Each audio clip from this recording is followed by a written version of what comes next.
इस्तेमाल होता हुआ नजर आ रहा है। और ऐसे में देखना ये होगा कि आखिर ये जो नतीजे सामने आते हैं तो क्या उसमें आगे बढ़ेंगे, ये भी देखना काफी अहम होगा।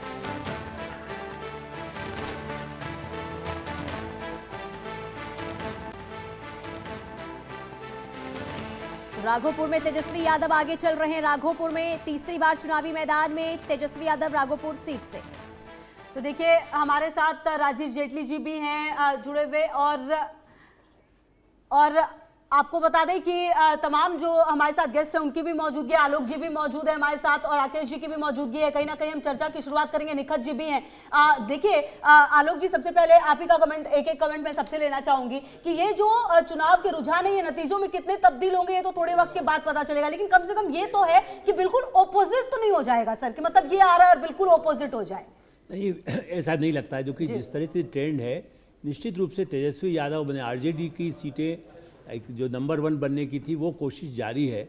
और लेकिन जेडीयू ने जितना अच्छा परफॉर्मेंस इस समय दिखा रहा है रुझान से, इससे ऐसा लगता है कि एनडीए को तो आप रोक नहीं पाएंगे।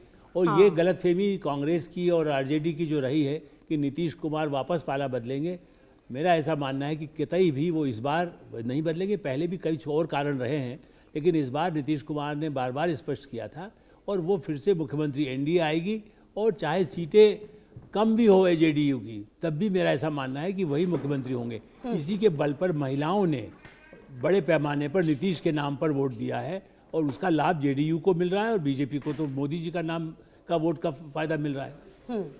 ठीक है। अच्छा राकेश जी, देखिए ये जो रुझान जो आए हैं जिस तरीके से, मतलब इस बार ऐसा लग रहा है कि बिल्कुल चेंज है। मतलब कि पिछली बार जो आरजेडी है वो बहुत बड़ी पार्टी जो है, और एक मतलब रिएक्शन छोटा सा मेरे को इस पे भी चाहिए कि जो ये प्रदर्शन रहा है जेडीयू का, क्या नीतीश के चेहरे पर इस तरह से रुझान सामने आ रहे हैं? देखिए, नीतीश कुमार को लेकर हम लोग ग्राउंड जीरो पर भी देख रहे थे कि कोई एंटी इनकम्बेंसी नहीं था, और जिस तरह से महिलाओं ने, ओबीसी और ईबीसी ने जिस तरह से अपना विश्वास जताया है, जो शुरुआती रुझान है अभी खुशबू, तो इसको आपको थोड़ा देर इंतजार करना पड़ेगा। लेकिन जिस तरह से जेडीयू, जो कि हम लगातार कर रहे थे कि जेडीयू बेहतर प्रदर्शन करेगी, जेडीयू जो है एनडीए में बेहतर प्रदर्शन कर रही है और नंबर 1 में जो टक्कर चल रहा है, जिस तरह से जेडीयू और आरजेडी के बीच, तो ये महत्वपूर्ण है। लेकिन ये साफ है कि नीतीश कुमार पर महिलाओं और ओबीसी और ईबीसी का जो है विश्वास। ठीक है, राजीव जी भी हमारे साथ है, निखत जी भी हमारे साथ जुड़ गई हैं।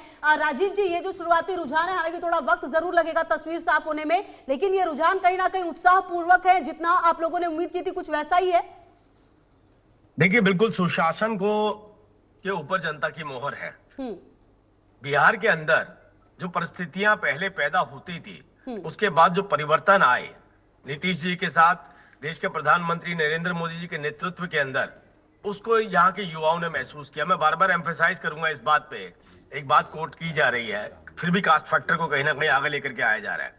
सब across the caste, across the religion, Bharatiya Janata party के यहाँ की जनता ने मैंडेट दिया है, बिहार की जनता ने मैंडेट दिया है। उन्हें एक बेहतर बिहार चाहिए, बेहतर भविष्य, बच्चों का भविष्य चाहिए। बच्चों के भविष्य के लिए माताओं ने वोट किया है, बच्चों के भविष्य के लिए उनके पिता ने वोट किया है, और अपने भविष्य के लिए युवाओं ने वोट किया। ठीक है, ओके। इसी बीच एक बड़ी खबर अपने दर्शकों को बता दें हम, और फिर निखत जी मैं आपके पास भी आती हूँ। झाझा सीट से जेडीयू के दामोदर रावत 4685 वोट से आगे चल रहे हैं। तो देखिए ये जो सिलसिला है, दरौली सीट से एलजेपी के विष्णुदेव 371 वोट से आगे हैं। 29 सीटों पर चिराग पासवान की पार्टी ने चुनाव में अपने उम्मीदवार उतारे हैं। अलीनगर से बीजेपी की मैथिली 1826 वोट। तो आपको बता दें सिवान से बीजेपी के जो कैंडिडेट है वो भी आगे चल रहे हैं। तो ये हम लगातार आपको बताने की कोशिश कर रहे हैं कि ये जो कॉम्बिनेशन जिस तरीके से खड़ा किया गया था तमाम सीटों पर, वो फिलहाल काम करता हुआ एनडीए की तरफ से तो नजर आ रहा है। और निखत अब्बास जी भी लगातार हमारे साथ जुड़ी हुई है। निखत जी, इस बार का जो ये पूरा आंकड़ा है, कांग्रेस क्या पिछली बार से खुद के, अगर सिर्फ कांग्रेस